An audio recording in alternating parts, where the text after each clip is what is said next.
안녕하세요 여러분. 지난 한 주도 잘 지내셨나요? 저는 회사 입사하자마자 중요한 프로젝트에 투입이 되어서 프로젝트를 마치고 오느라 2주 만에 찾아왔습니다. 이번 주 영상은 제가 한국에서 취준 생활을 4년을 한 끝에 그런데도 포기하지 않고 미국으로 와서 취업하고 또 미국 회사에서 처음으로 정리해고를 경험하면서도 계속 전진할 수 있었던 멘탈 관리 방법에 대해 말해볼까 합니다.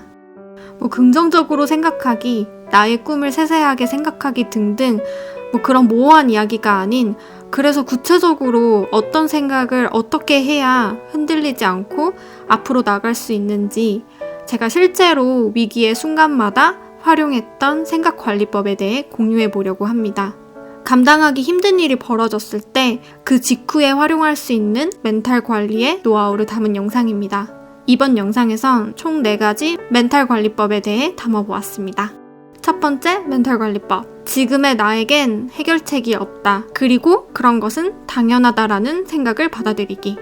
어떤 문제가 발생했을 때 가장 중요한 것은 그래서 지금 내 상황이 어떤 상황이고 내가 어디까지, 언제까지 이 문제를 해결할 수 있는지 파악이 됐을 때 비로소 문제 해결 방법이 떠오르는데요. 그런데 보통 이런 큰일이 발생하면 큰일 났다. 이건 내가 해결할 수 없는 거야 라는 생각이 가장 먼저 떠오르며 무력감에 쉽게 빠지게 됩니다.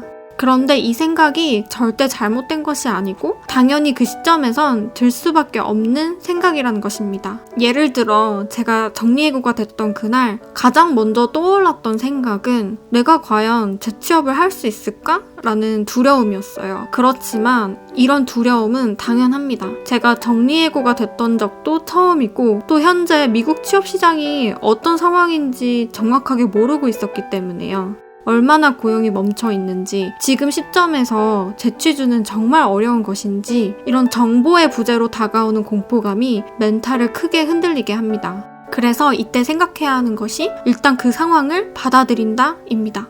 지금 이 시점에서의 나는 상황 파악이 전혀 되지 않은 상황이라 무서운 것이 당연하다. 그렇다면 나는 이 문제를 해결하기 위해 앞으로 어떤 곳에서 정보를 모아야 할까라고 생각의 방향을 돌렸습니다. 정리해고가 된 직후 재취준에 관한 객관적인 정보를 얻을 수 있다고 생각한 곳은 바로 사람과 지표였습니다. 객관적인 지표를 얻기 위해 당시 쏟아져 나온 정리해고에 관한 기사를 모두 찾아 읽어봤고요. 그리고 현직에 계신 선배, 후배, 멘토님들께 연락을 취해 어떻게 대응책을 세워야 하는지, 누구에게 도움을 요청할 수 있는지 주관적인 정보들을 모아 공통된 의견을 정리하여 객관적인 지표로 만들려고 했습니다. 그리고 그 결과 정리해고 바람에도 고용은 완전히 멈춘 상태가 아니고 내가 눈을 낮춘다면 재취업은 가능하다라는 결론에 도달했습니다. 지금 당장 큰일이 눈앞에 닥쳐 있더라도 겁먹지 마세요. 지금의 나는 이 문제를 당장 해결할 수는 없어도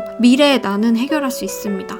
두 번째 멘탈 관리법. 지금 당장 나를 행복해하게 하는 경험을 하기. 부재, 큰 충격을 받은 상태로는 정상적인 결정을 내릴 수 없음을 인지하기.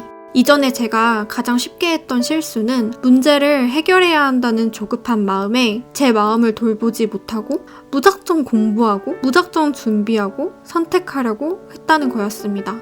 그리고 이때 내린 선택은 대부분 좋은 결과로도 이어지지 않았고요.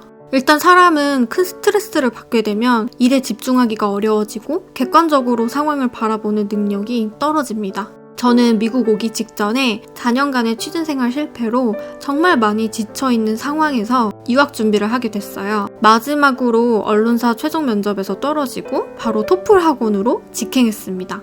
그런데 멘탈이 회복되지 않은 상황에서 바로 큰 시험을 준비하다 보니까 이전에 공부 조금 하고 받았던 성적조차 나오지 않았습니다. 그러다 보니 이제 이것조차 내가 할 수 없구나, 자존감이 많이 떨어졌고 자신감 또한 사라지면서 계속해서 공부에 집중을 하지 못했고 한 달이 지나도 토플 점수가 결국엔 올라가지 않더라고요.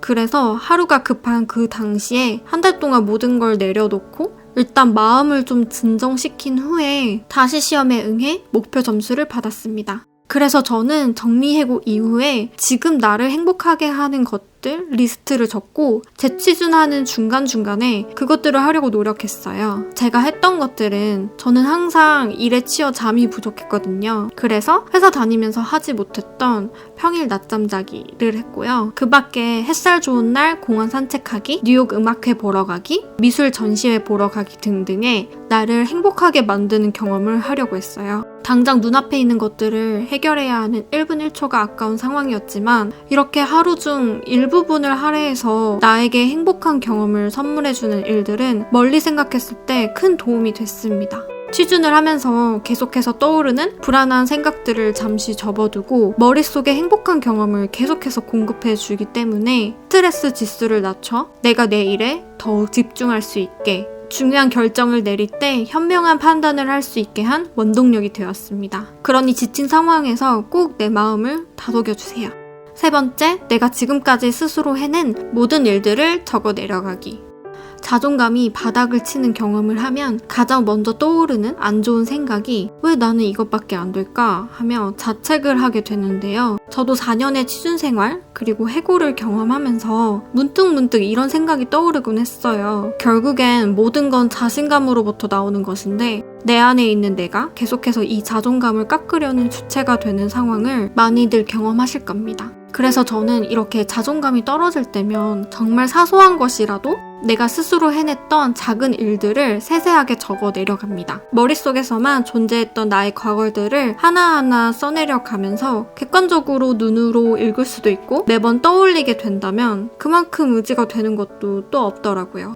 저는 제가 취준을 하기까지 쏟았던 시간, 공부하느라 잠 못 이뤘던 나날들, 회사에서 작게나마 프로젝트 주체를 나로 만들었던 경험, 회사 다니면서 꾸준히 했던 운동활동 등등 아주 작은 일까지 써내려 나가다 보면 자신감이 생기더라고요. 나만이 정확히 알고 있는 과거 나의 노력은 반드시 내 미래에 나에게 돌아오게 된다는 걸 눈으로 보게 되면서 저는 면접이 어려워서 잘 안 풀렸던 날들이라던가 자신감이 없어지려고 할 때마다 이 노트를 꺼내보면서 할 수 있다는 생각을 계속해서 머릿속으로 되뇌었습니다.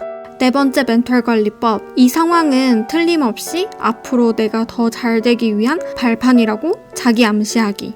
이 마지막 부분은 실패의 경험이 있는 분들이면 빠르게 공감하실 것 같은데요. 제가 미국에서 첫 직장을 잡기 직전에 처음으로 면접을 봤던 곳이 최종 면접까지 이어졌다가 결국 잡 오퍼를 받지 못했던 적이 있었습니다. 그때 당시엔 막 7차 면접까지 갔다가 떨어지니까 어떻게 해서 최종 면접까지 간 건데 이렇게 떨어질 수 있나 하면서 약간 분한 감정도 들면서 당시엔 정말 속상하더라고요. 그런데 그것보다 더 좋은 곳에서 첫 직장을 얻고 나서는 와, 그때 떨어져서 정말 다행이다라는 생각이 들었어요. 그때 내가 붙었으면 여기엔 지원조차 못했을 거잖아 하면서요. 지금의 제 삶에 저는 만족을 하고 있어서 그런지 저는 가끔 그때 언론사가 안 돼서 다행이다. 안 그랬다면 내가 미국에서 이렇게 만족스러운 삶을 살아가는 경험을 할 수 있었을까? 아마 그땐 가진 것들을 내려놓기 어려워 미국행이 정말 어렵지 않았을까 하는 생각도 종종 하곤 합니다. 이렇게 실패 후 좋은 일들이 일어났던 경험을 하나씩 쌓아 나가다 보면 막상 큰일이 닥쳐도 조금은 의연해질 수 있는 것 같습니다. 왜냐하면 분명히 이런 큰일 후에 내가 더 좋은 곳에 서 있을 거란 확신이 경험으로부터 생겼거든요. 여러분, 오늘은 이렇게 멘탈 관리에 관한 영상을 만들어 보았는데요. 제 채널 구독자님들이 취준생 혹은 재취업을 준비하고 계신 분들이 많아서 응원 차원에서 영상을 기획하게 되었습니다. 그럼 오늘도 영상 봐주셔서 정말 감사하고 이 영상이 도움이 되셨다면 좋아요와 구독 부탁드립니다. 그럼 우리는 다음 영상에서 만나요.